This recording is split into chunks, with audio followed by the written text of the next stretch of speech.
നമ്മൾ പലപ്പോഴും അള്ളാഹു തന്ന അനുഗ്രഹങ്ങളെക്കുറിച്ച് ഓർക്കാതെ നമുക്ക് ലഭിക്കാതെ പോയ അനുഗ്രഹങ്ങളുടെ പേരിൽ അള്ളാഹുവിനെ പഴിചാറലാണ് പതിവ്.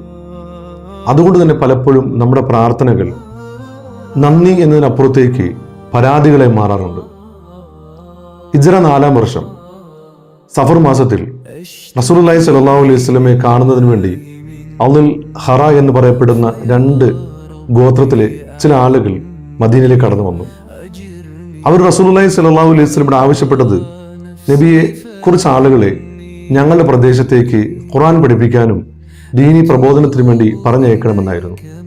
റസൂലുള്ളാഹി സ്വല്ലല്ലാഹു അലൈഹി വസല്ലം ആതിബ് ഇബ്നു സാബിത്ത് റളിയല്ലാഹു അൻഹുവിന്റെ നേതൃത്വത്തിൽ 10 ആളുകളെ ആ പ്രദേശത്തേക്ക് അവരുടെ കൂടെ പറഞ്ഞയച്ചു.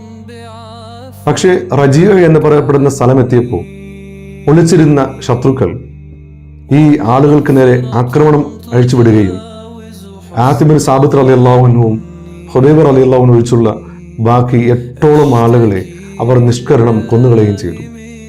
ചരിത്രത്തിൽ റജിയ എന്നാണ് അറിയപ്പെടുക. അതിൽ ആതിബ് ഇബ്നു സാബിത്ത് റളിയല്ലാഹു അൻഹുവിനെ തടവിൽ പാർപ്പിക്കും. തടവിൽ പാർപ്പിച്ച ഓരോ ദിവസവും ആ തടവറയുടെ കാവൽക്കാർ ആസിം റളിയല്ലാഹു അൻഹു പറയും, ഒരിക്കലെങ്കിലും നീ റസൂലുള്ളാഹി സ്വല്ലല്ലാഹു അലൈഹി വസല്ലമ തങ്ങളെ കുറ്റം പറഞ്ഞാൽ, അള്ളാഹുവിനോട് പരാതി പറഞ്ഞാൽ, അള്ളാഹുവിനെ കുറിച്ച് നീ നന്ദികെട്ട വർത്തമാനങ്ങൾ പറഞ്ഞാൽ നിന്നെ മോചിപ്പിച്ച് മദീനയ്ക്ക് പറഞ്ഞയക്കുമെന്ന്.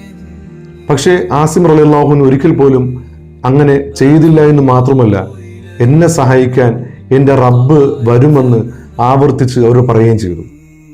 നിരന്തരമായ പട്ടിണിയിലൂടെ ആസിം റഹ്മത്തുള്ളാഹി അലൈഹിയെ ശിക്ഷിക്കാൻ തീരുമാനിച്ച് അവർ കാണുന്നത് ആസിം റളിയല്ലാഹു അൻഹുവിന്റെ ജയിലറക്കിലുള്ള മുന്തിരിപ്പഴങ്ങളാണ്. സീസൺ അല്ലാത്ത കാലത്തും ആ ജയിലറയിൽ കണ്ട മുന്തിരികൾ ഒരുപക്ഷെ നമുക്ക് പലതരത്തിൽ ചിന്തകൾ നൽകാം. വമൻ യത്തഖില്ലാഹ യജ്അൽ ലഹു മഖ്റജ. അള്ളാഹുവിലേക്ക് സൂക്ഷിക്കേണ്ട വിധം അള്ളാഹിനെ സൂക്ഷിച്ചുകൊണ്ട് നാം ജീവിതത്തിൽ നിലകൊണ്ടു കഴിഞ്ഞാൽ നാം പ്രതീക്ഷിക്കാത്ത ഭാഗത്തിലൂടെ അള്ളാഹുവിന്റെ സഹായം വന്നെത്തും.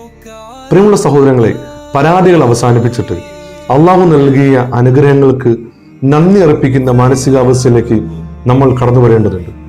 അള്ളാഹു നമുക്ക് നൽകിയ അനുഗ്രഹങ്ങളെ എണ്ണിയാൽ നമുക്ക് തിട്ടപ്പെടുത്താൻ കഴിയുകയില്ല. അങ്ങനെ അനുഗ്രഹങ്ങൾക്ക് നന്ദി അർപ്പിച്ചാൽ നമുക്ക് നല്ലൊരു അള്ളാഹുവിന്റെ അടിമയെ മാറാൻ കഴിയുമെന്ന് ഈ ചരിത്രം നമ്മെ പഠിപ്പിക്കുന്നുണ്ട്. അള്ളാഹു നമ്മളെ അനുഗ്രഹിക്കുമാറാവട്ടെ.